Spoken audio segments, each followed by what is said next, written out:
Hello world, this is Zan with Stairway to Eternity, turn number 14. Looks like, almost as usual, Grippa and I are the last players to do our turns.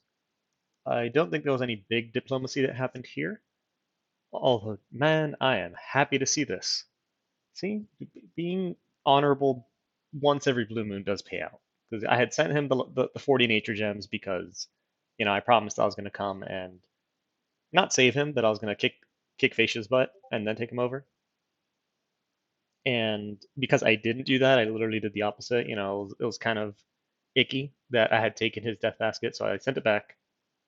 And I guess he died this turn, and he sent me back with a little bit of interest. So 59, maybe he actually used some of it, but it looks like he still kicked the bucket. It was not enough. Easy peasy message. Good luck. Thank you, sir. Well played. Sorry that didn't turn out how we expected it. Naba now prophetizes. I'm going to assume that's not renamed. Uh, and then I have battle. This is my goon squad against a bunch of trolls. Just, oh man, actually, I'm hoping that my lava warriors weren't the deaths. I can't remember right now. I wasn't paying that much attention. But just a squad of dudes that they're going to hit pretty hard and they're just going to get bumped in the face by a big troll. But hey, there's a lot of them. Yeah, it looks like it's a lava warrior right up front. He just took a whack to the face. Yep. No, that's him. That's him. Oh, I guess he just came that way. He just came with a chest wound. Okay. Since he's up front, if one of these trolls or both of them decide that he's the target, that's bad. Yep, there it is. He just got smashed. Luckily, he did his damage while he was there. This I'm assuming is the other one. Abyssian infantry. Here, okay, and the other ones just kind of hang out in the back. And the purpose of having them was just kind of have this the heat aura going on, because since these guys are susceptible to fire, I want to say that affects the heat aura rules, if they were having any. Okay, here. This should be. Huh. I guess that's that's the +4.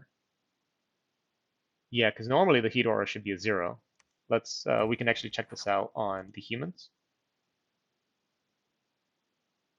Oh, no, look at that. It's 2, because these guys are not fire resistant, sir. That's a mystery to everyone. That's a nice roll. But yeah, okay. Either or, the hope is that, make the trolls more tireder, so that they have worse stats. Look at that, defense skill 1. Yeah, increase their fatigue so they can't hit anybody with their huge swings, and then just chop them up. Chop. Excellent. Route. Lost the Lava Warrior, which makes me sad. Lost a bunch of garbage, so in reality I lost 2 good units, or 3 good units. To take out a bunch of trolls, that's fine by me. Just bump up the PD, hopefully the trolls don't come back. Sometimes they do. Looks like I forgot to put the PD here. Shame on me. Double check, everything's a nice 6. Everyone's moving up this way. This goon squad, I can use them to actually start coming up here. Down in Old Land, I'll just recruit another Manu commander so that he could build a fort there. Red shirt number 1, you're going to go and check out what's on this throne. Everyone else, I believe, is moving into position. Bardo is here. We're going to drop off the slingers, we're going to pick up the lava warriors, and I guess the chaff. Move up. Over here, Baal, the E to Z is anathema, has arrived. He's going to build a temple.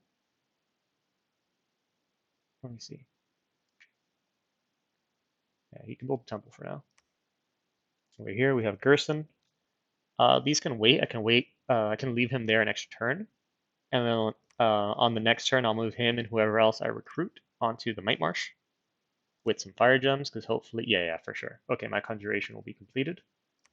I'll double check how research is going to be a little later. That's a lot of unrest. It's probably like a brigand lair here or something. I'll put this up at 10 just to start reducing it and see if that does anything. There's nothing here event-wise, so there's probably like a brigand lair, which is you need Blood 1 to find it. It lets you recruit villains for whatever reason, and it's just going to permanently increase the unrest there by a lot every turn, which kind of sucks, but it is what it is. I'll start sending one of my scouts up.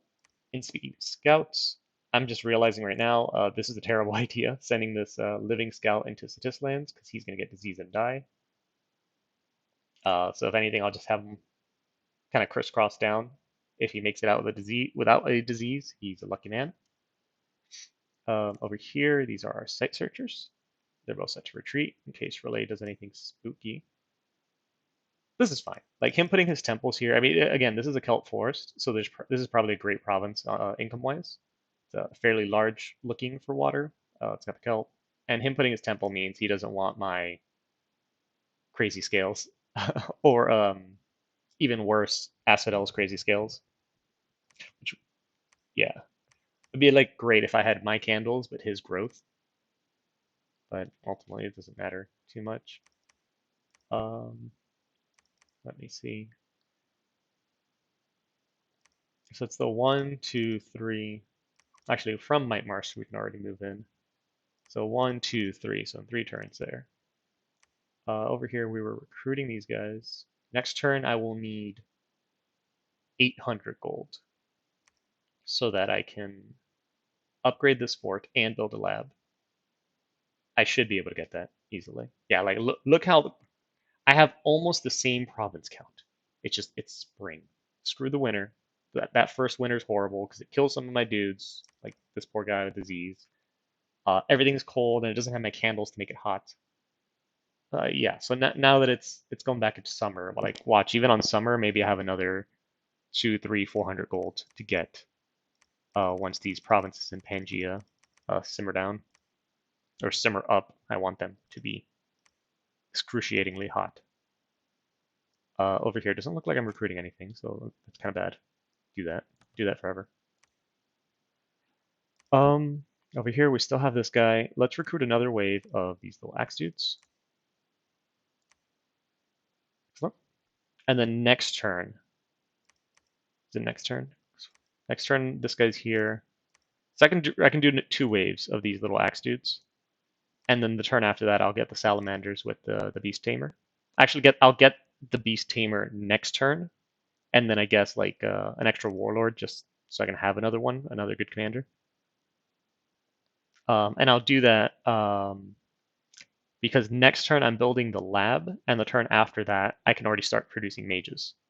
So, and then since I promised for what I'm going to make a beast tamer just to say I did, and he's going to lead a bunch of salamanders. Just to say that I did, and here's some salamanders. I don't think there's anything fancy this guy can do here. One thing I needed to start doing is I need to prep my blood hunting. And to do that, I personally like slingers. They have 1.1 precision for 7 gold. These guys are undisciplined, so I won't even check them because undisciplined reduces it by half. People like doing militia as well, but again, it's like check it. It's the same 7 gold for 1, so it's just the tiniest little difference. But you know, cavalry is probably really good. Yeah, look at that. But it's also absurdly expensive, or not absurdly expensive, just pricier than. I think slingers are probably the best deal.